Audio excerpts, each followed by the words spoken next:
Welcome to Historicalowl, where history comes alive with a twist of mystery and intrigue. You think you know the story, don't you?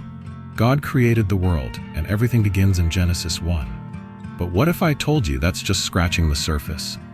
What if hidden within ancient texts lies a piece of the puzzle that has eluded most readers for centuries? The Bible itself drops tantalizing clues, often overlooked, whether by design or accident. Take Proverbs 8, for example, where a mysterious figure claims to have existed before creation, witnessing it all unfold. Who is she, you ask? Meet wisdom, or ḥokmāh in Hebrew. But here's where it gets fascinating. What if wisdom isn't just a metaphor? What if she's something more profound, something that rewrites how we view the origins of the universe? Don't just take my word for it. Wisdom herself declares, "The Lord brought me forth as the first of his works, before his deeds of old. I was formed long ages ago, at the very beginning, when the world came to be." Proverbs 8:22-23. Curious? Intrigued? Good, because today we're unraveling a mystery that's been hiding in plain sight. Stay with us as we dig deeper into this forgotten chapter of history and discover the role of wisdom in the grand tapestry of creation. She's not just some passive observer. No, she was there from the start, acting alongside God as he shaped the universe. She continues, "I was there when he set the heavens in place, when he marked out the horizon on the face of the deep." Proverbs 8, verse 27. This isn't Genesis 1 language, it's something different. And it begs a question. If wisdom was there before light, water, and land, what does that say about the nature of creation itself? What role did she play? Was creation really just God speaking things into existence, or was it a collaboration, a divine partnership? The implications are huge. For thousands of years, mainstream theology has sidelined this figure, reducing her to an abstract concept. But that's not what Proverbs says. Wisdom is personified as a woman. She has agency, a voice, and a presence that predates the entire universe. Why would the Bible give such prominence to this feminine figure right at the start of everything if she didn't matter? If wisdom, or ḥokmāh, was involved in creation, what does that mean for the traditional view of God as the sole creator? Is the idea of a masculine God incomplete? This revelation challenges the patriarchal lens through which creation stories have been interpreted for centuries. It forces us to reconsider the narrative that only God, in the masculine sense, shaped the world. We're not just dealing with an all-powerful God who speaks reality into being. We're talking about a cooperative act of creation where wisdom, the feminine counterpart, plays a fundamental role. This isn't just theology, it's a paradigm shift, and the Bible itself supports it. If you think that sounds radical, remember this. Proverbs is in the Bible. It's been right there all along. There's a reason the early church fathers and later scholars downplayed this figure. She complicates the neat hierarchical structure that positions God as the lone actor. It opens up the possibility that the feminine was crucial in the act of creation, a notion that challenges millennia of doctrine. And let's not forget, the creation story in Genesis isn't even the oldest account of how the universe came to be. In fact, it borrows heavily from older traditions. Those traditions reveal something surprising. Before there was light, land, or life, there was chaos. Dark, wild, untamed chaos. It wasn't just a backdrop to creation. It was the enemy that had to be overcome. Let's start with the idea of chaos itself. In the ancient Near East, the concept of primordial waters was central to creation myths. This wasn't about some calm sea patiently waiting for God to arrive and organize it. No, this was about violent, destructive forces that threatened existence. In the Babylonian Enuma Elish, for instance, there's Tiamat, a cosmic sea dragon representing chaos itself. Creation in that story begins when the god Marduk slays her and uses her body to form the heavens and the earth. Sound familiar? Now look at Psalm 74. "It was you who split open the sea by your power. You broke the heads of the monster in the waters." This isn't the serene Genesis 1 image of God calmly speaking things into existence. This is warfare. The Bible borrows directly from earlier traditions, where creation was an act of violence, not peace. Genesis offers a calm, orderly creation story, but it's not the only version within the Bible. The Psalms, Isaiah, and Job present a God who had to fight to bring about creation. In these accounts, creation wasn't just a matter of speaking the word, It was a battle against chaos, personified by monsters like Leviathan. Genesis might downplay this, but older texts reveal the chaos lurking before creation. The Bible itself reflects this ancient understanding of chaos as an active force. In Genesis 1:2, we're told, "The earth was formless and empty, and darkness was over the surface of the deep." That deep, in Hebrew tehom, is linguistically connected to Tiamat, the chaos dragon. The waters of chaos weren't passive. They were a threat, an enemy that had to be subdued. And chaos wasn't defeated once and for all. The Psalms suggest that God continually battles the forces of chaos to maintain order in the world. Creation, in this view, is ongoing, a constant struggle to prevent the universe from slipping back into disorder. What's the significance of this? It paints a very different picture of God and creation than what you might have been taught. God isn't just a detached, all-powerful figure, commanding things into existence from on high. Instead, he's a warrior, fighting back the forces of chaos. That raises a crucial question. If creation is an ongoing battle, could chaos still be at work in the world today? Is the struggle between order and disorder still unfolding, even in ways we can't see? We've been taught that God created the world alone, that creation was a solo act of divine power.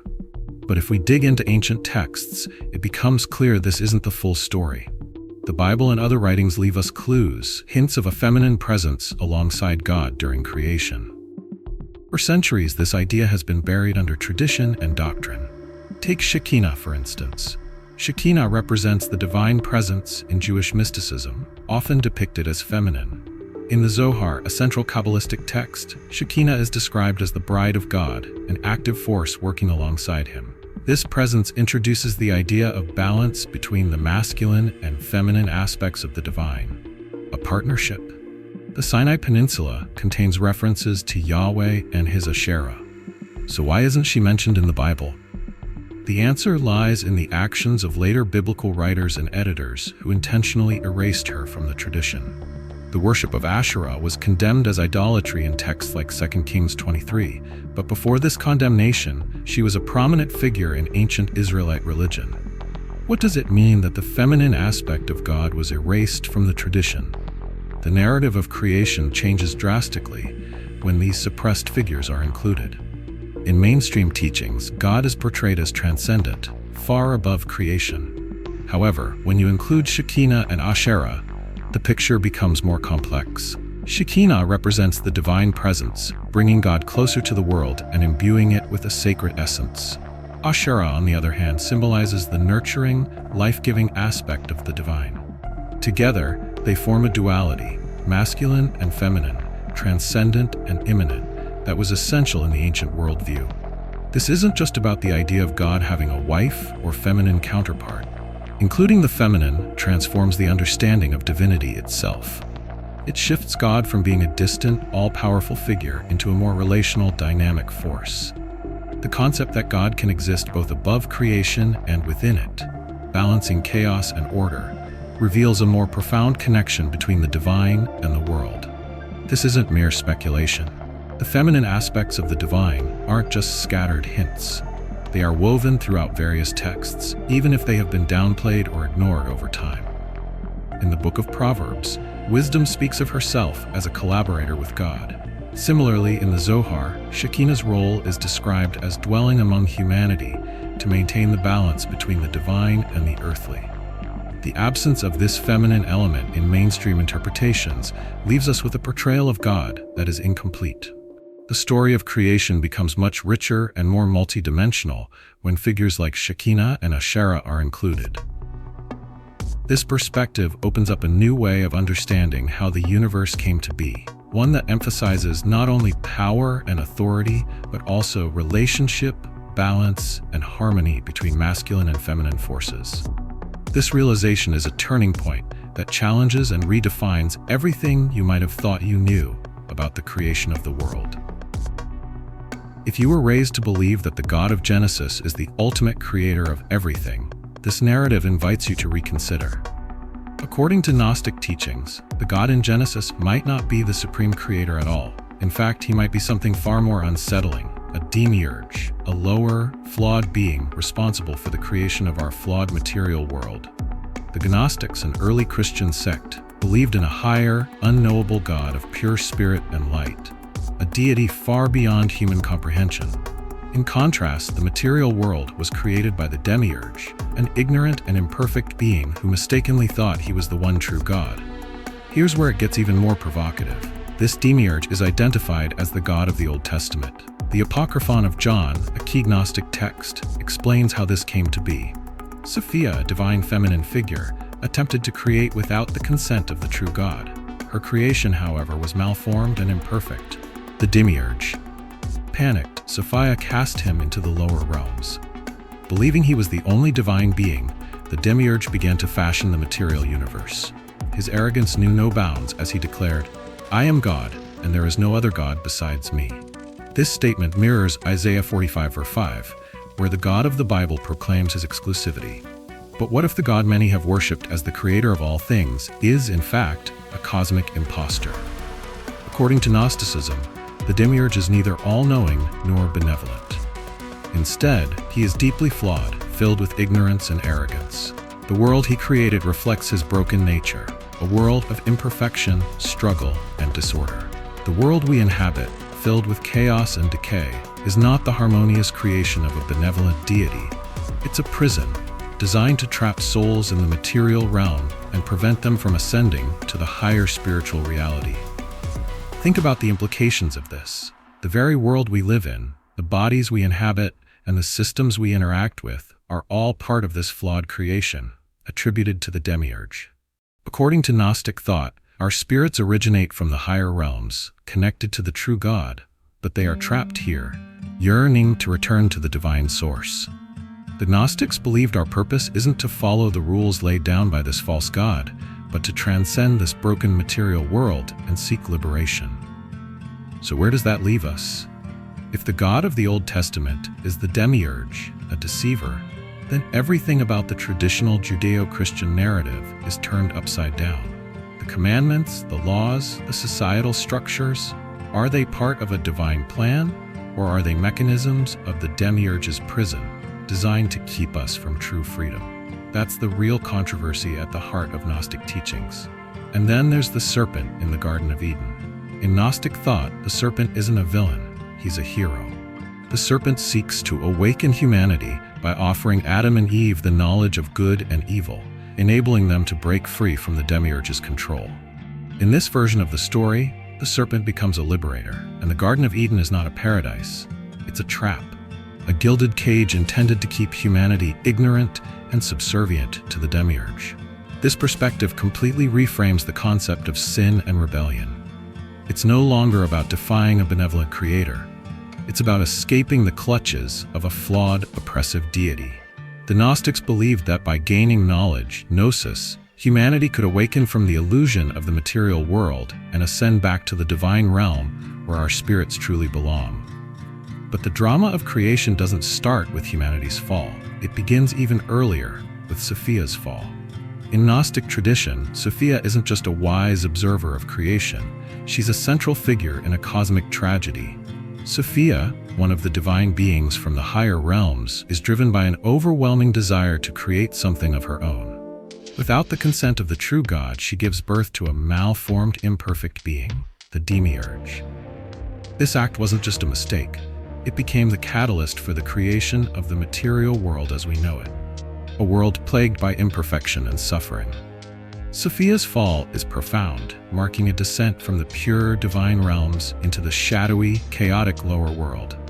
According to Gnostic texts like the hypostasis of the archons, her fall is a moment of grief and confusion, not just for Sophia, but for the entire cosmic order.